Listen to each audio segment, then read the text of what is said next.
Get this and get it straight. Crime is a sucker's road, and those who travel it wind up in the gut of the prison of the grave. There's no other end, but they never learn. From the pen of Raymond Chandler, outstanding author of crime fiction, comes his most famous character in The Adventures of Philip Marlowe.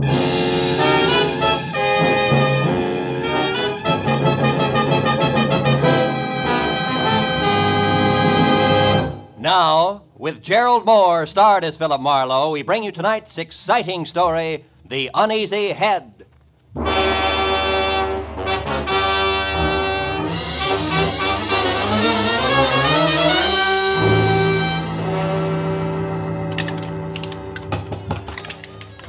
Hey, Slattery, you running a bar Let's here? not be neglecting the regular clientele. Okay. Everybody relax. Remember, them also serve who only stand around and wait. I'm calling them like I see them. Hey, you're dry again, chum. Another shot? Yeah. Say, Slattery, you happen to know a guy named Sammy Archer? I was supposed to meet him here at 6. That was an hour ago. Hey, yeah, chum. Another shot. What's yours, friend? Rye, wander on the side. Rye and a little help. Slattery, I asked you a question. Listen, chum, I sell whiskey. I sell gin. I sell beer. Pretzels I give away, but only pretzels. If you're busting with questions, try Louis. Louis? And a punk in the corner there, the guy with the patent leather hair. Oh. Louis welcomes visitors. Now, you want to pay for this drink? Oh, wouldn't miss it for the world. Mind it for me, will you? Hey, Okay. round boy, I'm gonna forget I'm a lady. Your name Louis? That's me. Slattery tells me you might have some information I want. Could be. What race? Don't want any dope on ponies, Louis. I'm looking for a guy. A guy like who? Archer. Sammy Archer. Do you know him?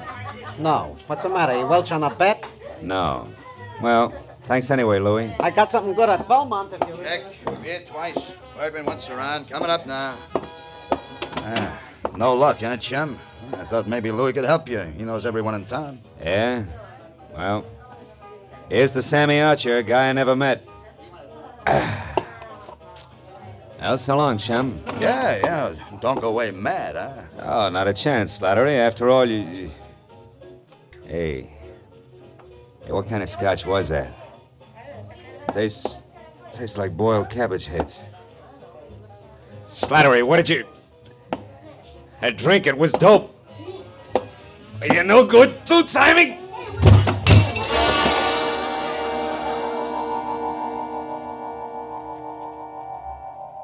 For a long time, 100 years maybe, I felt good. The temple was beautiful. Chinese beautiful. Everywhere lacquered woodwork that had the deep, bottomless luster of a pigeon blood ruby, and 1,000 shelves filled with 10,000 smiling ivory Buddhas, and a lovely, streamlined dancing girl, beaming in a white silk mandarin robe, waiting my pleasure. But then suddenly the 100 years ran out. The lacquered woodwork was a bar, the Buddha's lines of whiskey bottles, the white silk mandarin gown and apron, the lovely dancing girl, Slattery.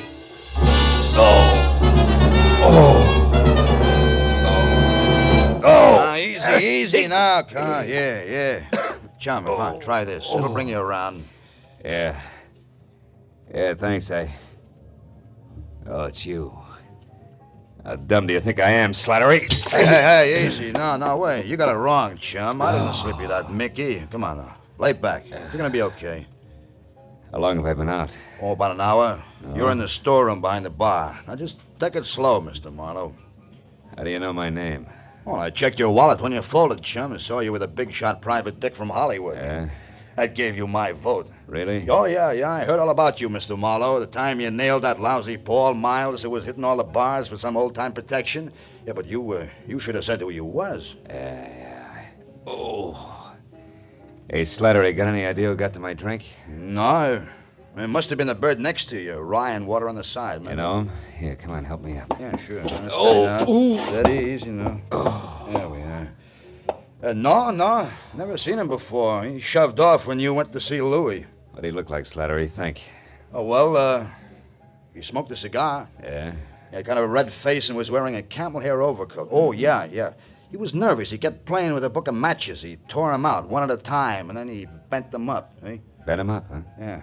You don't know his name, where he hangs out? No, zero, chum, except that Louis heard him ask someone about how to get to Palm Springs, but, Mr. Marlowe, I do know about Sammy Archer. You do? Yeah, I didn't want to talk up before Mr. Marlowe because I didn't know you... Slattery, where can I find Archer? Well, you ain't putting him on the spot for someone, eh? No, nothing like that. He called my office today, said he had some kind of a business deal with a guy he didn't trust. Wanted me to meet him here at the bar, get the details, and play bodyguard. Now, come on, tell me, Slattery, who is Archer? Where can I find him? He's a second-story man, Mr. Marlowe. He's a... You mean that... Yeah, he knocks off fancy places. Beverly Hills most of the time. He's strictly a prowler. Oh, fine. Well, you could probably tag him over at 31 West Grand. He's got a basement apartment there. But, look, you ain't gonna be careless about the dope I gave out, are you now? Don't worry. I'm not gonna work for him, Slattery. I still handpick my clients. Well, then, why are you going there? For a lead, Slattery. A lead on a nervous guy in a camel hair coat. You see, I also handpick my enemies.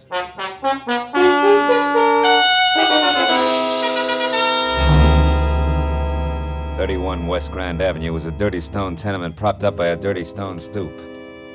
A cracked pavement led to the basement apartment, which showed a fuzzy slice of yellow light, where the door was cracked open inches. So when I knocked, I was ready for almost anything, just as long as it was on the see-me side. But I didn't expect it to come from overhead. You're wasting your time, big boy. When Sammy leaves his door open, you shouldn't bother knocking. You mean he's out? No, I mean he's in. And he's got the blind staggers. I know. I heard him falling over the furniture. But go ahead, see for yourself, if you'll pardon appearances. The big slob.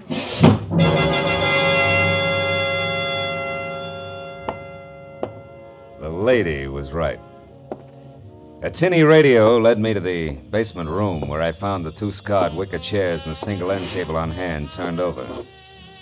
Drawers open and overflowing pieces of discarded clothing everywhere. And in the middle of all that, sprawled along the edge of a threadbare couch that was weak in the springs, Sammy Archer. He was facing me, eyes closed, and wearing a faded blue bathrobe 2 sizes too big for him. And next to one hand that rested on the floor was an empty gin bottle sitting on a clipping torn out of a fashion magazine. On one side, an ad for a Bendix automatic washer. On the other, a picture of a diamond tiara. A jeweled crown, which the caption said belonged to Mrs. Bessie Dunsmuir of Palm Springs, California's most celebrated hostess. Well, it was a good time to awaken mine host by shaking well. Hey, Sammy. Archer, come on, pull yourself together.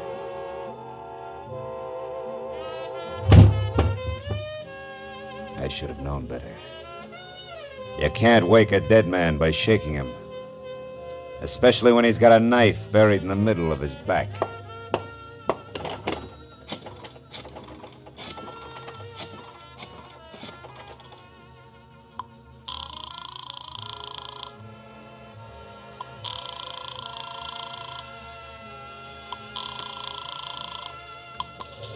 City desk. Remedy speaking. Phil Marlowe, Remini. Hiya, Phil. Tribune got time for a few questions? Oh, we're up to our ears with the Dunsmuir story. What do you got, Phil? Beauty, beast, or traffic accident? Skinny guy with a golf ball complexion and the name Sammy Archer. Ever hear of him? Sure, a 2-time loser out of Joliet. Jewelry, team with a fence named Christy Roach. Roach, huh? Say, tell me, Tony, what is he... Hey, wait a minute, Remini. What did you just say about Dunsmuir? Huh? Oh, that. Didn't you catch PM sheets? No. Someone got away with a precious tiara last night. Was insured for $100 grand. They tag anyone for it? Not yet, but they're working on it. Seems that a gardener left her Palm Springs lash up the same time as a crown of diamonds. Gardner, huh? Yeah, was working under a phony name. Well, this Christy Roach, what's he look like? Oh, big red face, wears a cigar front and center. Thanks. Now I'm really getting someplace. That means what, Phil? 2 feet from the corpse, Remini, there's a textbook on gardening. Corpse? What corpse? Where are you, Marlowe? 31 West Grand Avenue, where somebody stabbed Sammy Archer to death. Now listen, Remini, if you sit on this a while, I think I may be able to wrap it all up for you after a quick trip to Palm Springs. Why not use us and the law? What's your angle, Phil? A very personal one, kid. Like what? Like a Mickey that shredded the lining of my stomach. I don't like that kind of treatment. It's bad for the ego. Yeah, but I'll call you later. Goodbye.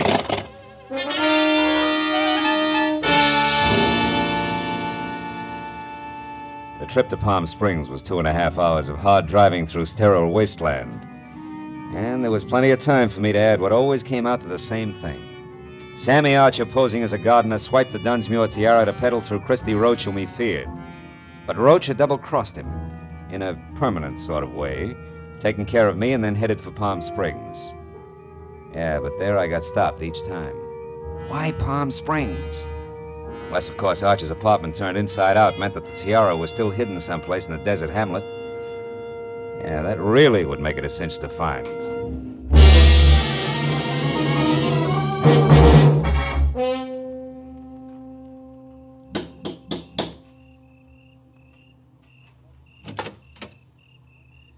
Yes, sir. I'd like to see Mrs. Bessie Dunsmuir, please. My name is Philip Marlowe. Police or gentlemen of the press are no longer welcome. Good evening, sir. Steady, Jeeves. I have information about the tiara. Now tell that to your mistress, or you'll only be able to look down that long nose through one eye. This way, sir, if you please.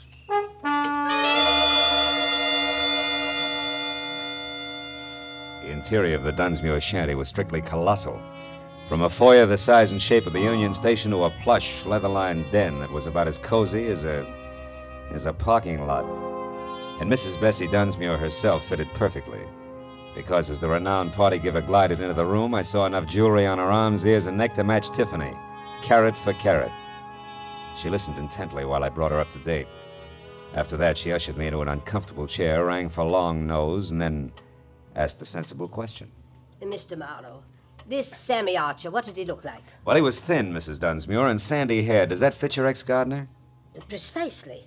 Now perhaps we're actually going to make some progress. The police here haven't, and... come in, Martin. Oh, a liqueur, Mr. Marlowe? Oh, no, thanks. Thank you, Martin. Mrs. Dunsmuir, Yes. Did you ever notice a red-faced man who smoked cigars hanging around, talking to Archer, perhaps? Why, no, I never did. Did you, Martin? No, madam, I don't believe I did. Excuse me, madam. Sir. Good evening, Dunsmuir residence. Who's calling, please? One moment, sir. Mr. Endicott, madam. Endicott? I don't seem to know any Endicott. Hello? I'm sorry, Mr. Endicott, but I don't seem to recollect... what? You... well... yes. Yes, of course. I'll see you tonight here. Goodbye. What's wrong, Mrs. Dunsmuir? Oh, just some more trouble over the estate. Ever since my husband passed on 3 years ago, we've had a mountain of trouble with his investments. I see. Well, about the tiara, Mrs. Mr. Marlowe, do what you can about locating it. You'll be rewarded handsomely by the insurance company if you're successful, I'm sure. They stand to lose $100,000. Yeah, but Now, can't you tell me anything about Archer? I'm afraid not. I don't believe I ever said more than 2 words to him. Now, excuse me, Mr. Marlowe, and thank you for your interest. Martin, Madam. please show the gentleman out.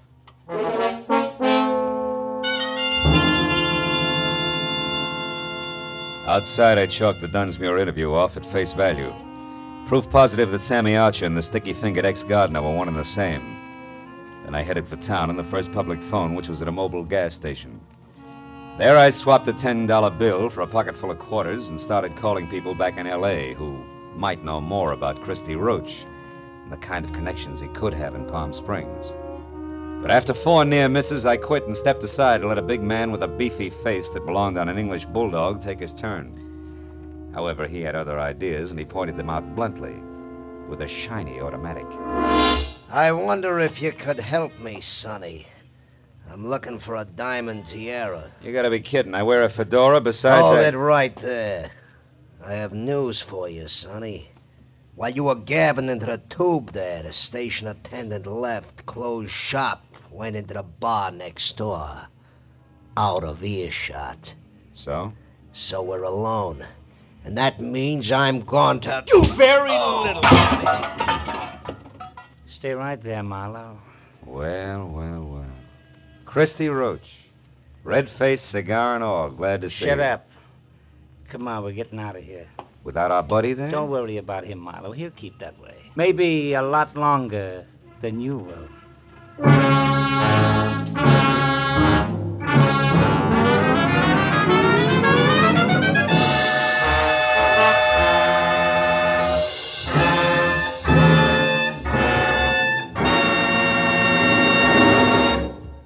In just a moment, the second act of Philip Marlowe. But first, every Wednesday night, CBS, the network of the stars, brings you Groucho Marx in his dizzy quiz, You Bet Your Life. Be sure to hear You Bet Your Life starring Groucho Marx this Wednesday night on most of these same CBS stations, as well as Dr. Christian and that bright new musical show, The ABCs of Music. Now with our star, Gerald Moore, the second act of Philip Marlowe, and tonight's story, The Uneasy Head.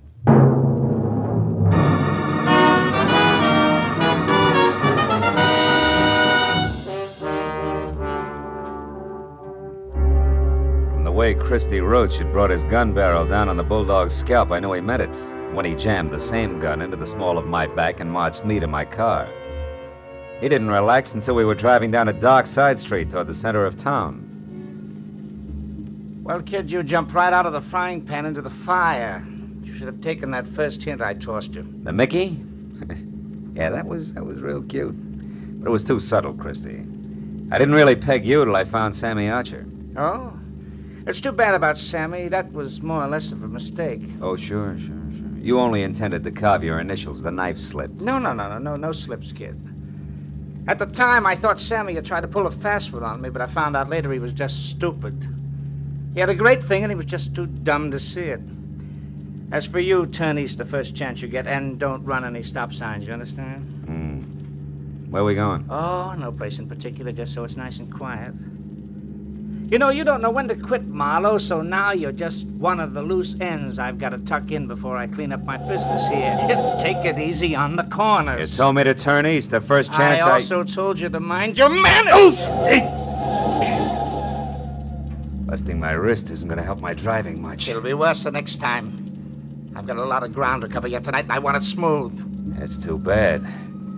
Because there's a bump coming up fast right now. We picked up a tail. Huh? Take a look. Cops. Yeah, cops. Call it, laughing boy. You're the skipper. Do we race them out of town, or do I pull over? Pull over. I don't know what the beef is, but play it straight, kid, because if it comes to shooting, you'll be the first to drop.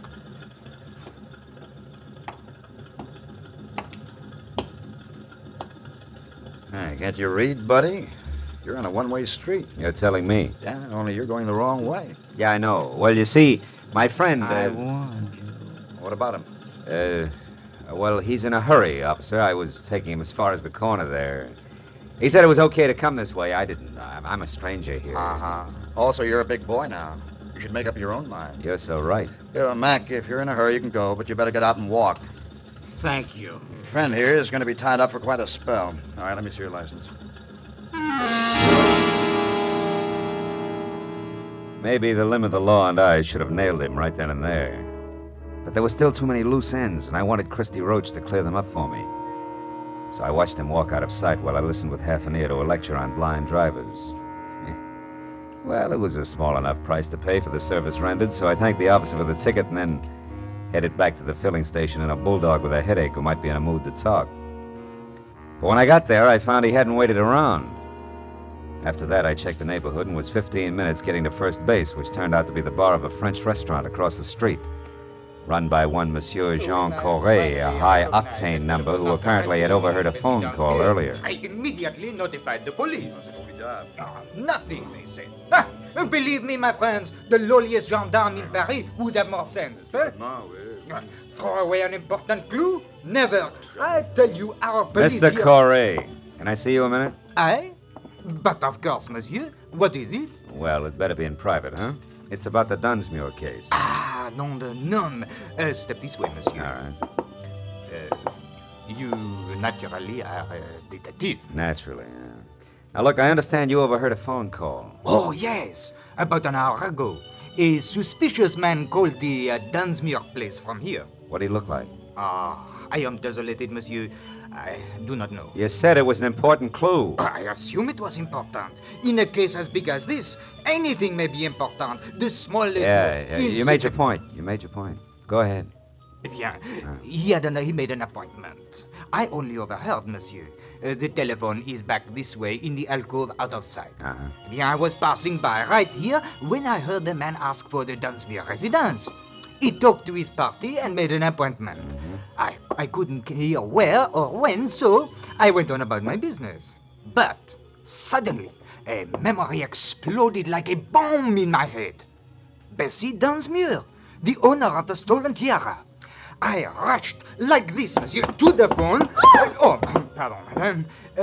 But he was gone, monsieur. I called the police at once. The rest I can fill in. Now tell me something else, Mr. Corey. Did you happen to notice a man with a cut on his head around here a while ago? A cut? Yeah.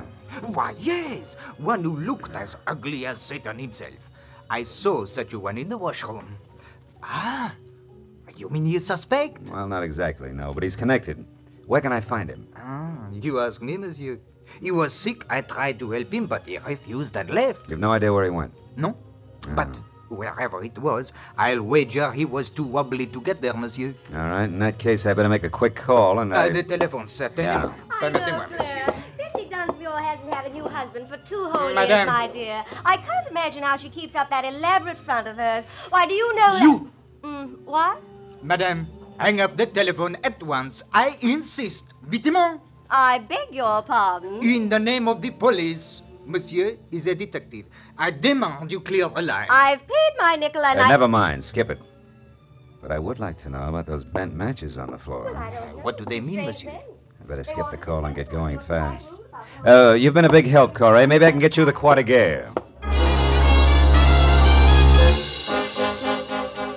The bent matches that littered the floor under the phone meant that the man who had made an appointment to meet with Bessie Dunsmuir had been the fence, Christy Roach. And to top it off, she'd lied about it. Didn't make any sense. But I added it to the rest of the question marks and made a beeline for Bessie's mansion. I parked a block away from the place, walked back, and let myself in through an iron gate at the side. And wound up in front of a car, half hidden in a clump of hibiscus bushes. A man was leaning in the open door with a match in his hand, reading the registration on the steering post. It was the bulldog I'd seen first at the gas station. When he saw me, his hand dived under his jacket for a gun, but I was on him before he could get it out. Oh, my head. You're due for another dose of the same, Buster, unless I get some fast answers. The time for games is over, and even a private detective can run out of patience. You're a private dick. Yeah. I don't get it. This car here belongs to the guy who helped you. Fence. Christy Roach. And if he's inside, I got Roach didn't help me, and you've got to do nothing till I find out about you. Who are you? Temple. Fred Temple. Hamlin Insurance Company. Oh, no. We're covering the missing tiara. Only something's haywire. An insurance investigator. Yeah, but I'm not gonna make it, fella. My head, you better get in there and stop. When he passed out, he sagged against me like a sack of wet wash. I stretched him out on the grass, and after one look, knew there was nothing more I could do. I went over to the house and quietly tried locked doors all the way around until I came to an open one in the butler's quarters. A bed lamp was on, so I braced myself for another meeting with Martin. When he came to the door, he was in his nightshirt. As soon as enough of his chin was showing, I swung! It was a distinct pleasure. I stepped over him and went through his rooms and on up the long hall of the main part of the house. I finally located Bessie in the leather-lined den. She was alone, but judging from the rate she was burning up the jittery cigarette in her hand, she expected trouble at any moment. Marlowe, how did you get in here? Why are you here? Just checking up on a lie, Bessie? I don't know what you're talking about. A late day tonight. Incidentally, he's due any second now. His car is outside. On my grounds? Yeah. Surprised? What's so important about that? Now, look, you better tell me all about it, Bessie. No. Get out of here. Get out. Later. Right now, this setup is so full of holes, even the truth is leaking out. First, Roach the fence, figuring Sammy Archer, the guy who swiped your tiara, was pulling a fast one. And he changed his mind and got a new angle.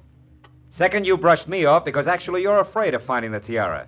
And third, the insurance company that's covering your loss is suspicious. Yeah, it's screwy, but it can only add one way. Like the tiara that was stolen from here yesterday is worthless. Are you insane? It was famous, fabulous, worth a king's ransom. Yeah, the original, maybe. Not the cheap duplicate. I may be fuzzy on the details, but the big picture's easy. You dismantled the original and sold it probably quite a while ago. But not before you made a duplicate to keep up appearances so gossips wouldn't know you were going broke. Also, you kept up the insurance on it for the same reason. And the duplicate was stolen. People knew you'd been robbed, so you were forced to claim the insurance, but you knew that if the fake was recovered legally, you'd be prosecuted by the insurance company and disgraced. Sure, Christy Roach knows that, too. He's coming here for blackmail, isn't he? Why else? Come on, Bessie, you might as well... You might as well... Might as well what? What are you looking at? A cigar butt there on the floor. Oh, It's burned a hole in your rug. What happened to make Roach drop a cigar, Bessie? Where is he? I don't know what you're... Stay away from that desk! I mean it, Bessie. Next time it's for keeps. Now stay back. Where is he? In the closet there. I didn't know what else to do. You were right about the blackmail. About everything. I had to kill him. He'd have wrecked my life. Yeah. Just your way of life. That was top-heavy anyway. I guess so. But I thought I had to have it that way. Well, at least I'll give them all a big laugh on the way out. Bessie Dunsmuir's a great entertainer.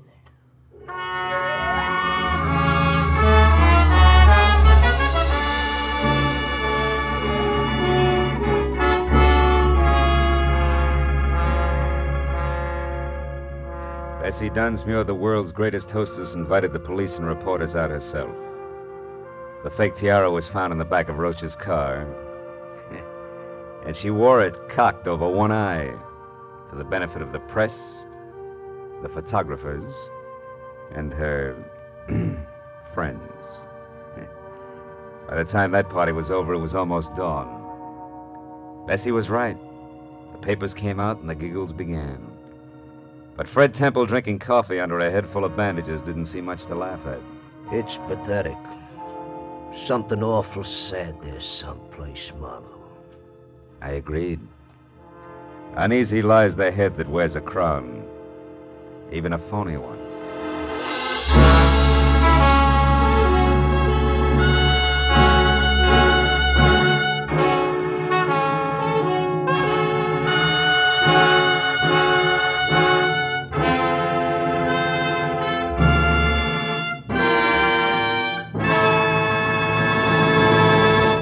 The Adventures of Philip Marlowe, bringing you Raymond Chandler's most famous character, star Gerald Moore, are produced and directed by Norman MacDonald and are written for radio by Robert Mitchell and Gene Levitt.